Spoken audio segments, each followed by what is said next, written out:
Okay, so here it is, the Nokia or Nokia, depending on where you live in the world, Lumia 928. This is the special version that was created for Verizon. And as you can see, we have the Verizon red theme happening here. We wanted to make sure that we were serving up Verizon realness. We have the branding, of course, and it's also 4G LTE right there on the back.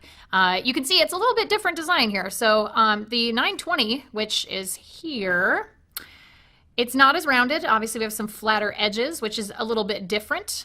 And then on the back, we have a xenon flash instead of two LEDs, which that's also an addition that is pretty exciting for camera enthusiasts. And we know that Nokia is traditionally also very enthusiastic about their camera technology. Carl Zeiss, PureView lenses. This one has the same f-stop, so they're running on very similar camera technology. The 928 has a slightly different camera algorithm, but other than that, they're almost identical.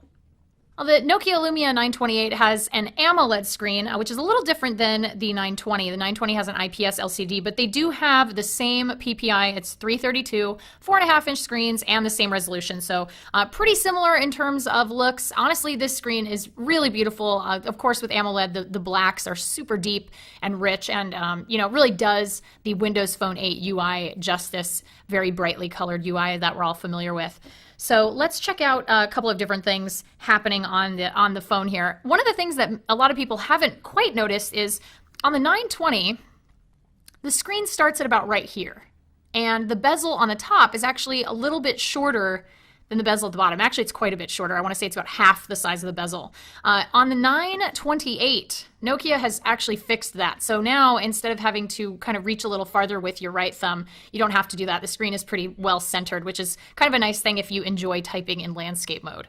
We have 32 gigabytes of non-expandable storage on board, no removable battery, but we've pretty much seen that from Nokia up until this point, so it's not a huge surprise. But for some of you, that might be a problem. Honestly, with Windows Phone 8's optimization, getting a full day's worth of battery should not be a problem, but I will run through those in my tests and make sure that you're going to get a full day's worth of battery out of the 928.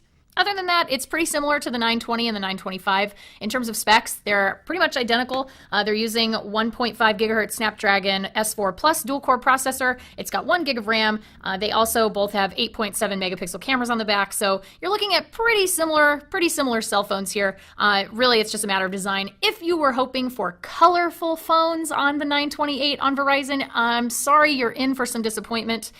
Because if you wanted a beautiful cyan 928, you're not going to get one. The 928 only comes in black and white, my friends, so if you want any kind of personality, you're going to have to do it with tiles. A lot of people are always curious about the apps available for Windows Phone 8. One of the big arguments that I tend to hear from people who are hesitant or on the fence about picking up a Lumia device is that they're not sure that all the apps are quite there. So let's go to the marketplace and check out what's happening with apps. Generally speaking, I gotta be honest, if there isn't an official app for it, like Instagram, there's usually some kind of third-party developer who has kind of picked up the slack on that, which is a really nice thing. So if we go to the top free apps, you can see Farpost, not Google, has made a YouTube app. It has a lot of really good ratings. Facebook, Pandora, Skype, ESPN, of course, Nokia's proprietary City Lens, music, driving apps, which are actually quite good. We also have weather, highlights, Cinemagraph, which is a really cool camera feature.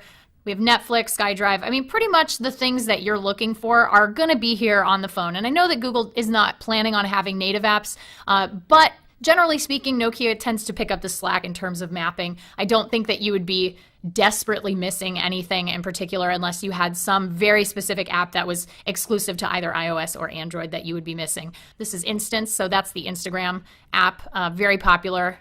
And also well reviewed. A lot of people really like this.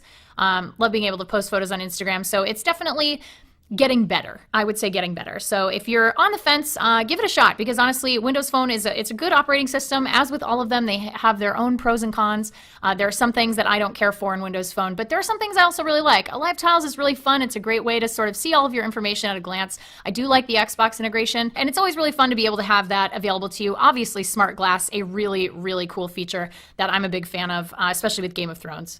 Sue me. But yeah, that's the basics. Generally speaking, it's the same Windows Phone 8 experience that you're used to getting. There's obviously no custom skins like an Android, and it really does have extremely similar specs and everything to the 920 and the 925. It's just a matter of really taking a look at it, deciding if you want to grab this on Verizon. Obviously, Verizon traditionally hasn't really supported Windows Phone as much as, say, AT&T has. So this is a really exciting thing for anybody on Big Red who's been waiting for the Lumia 928.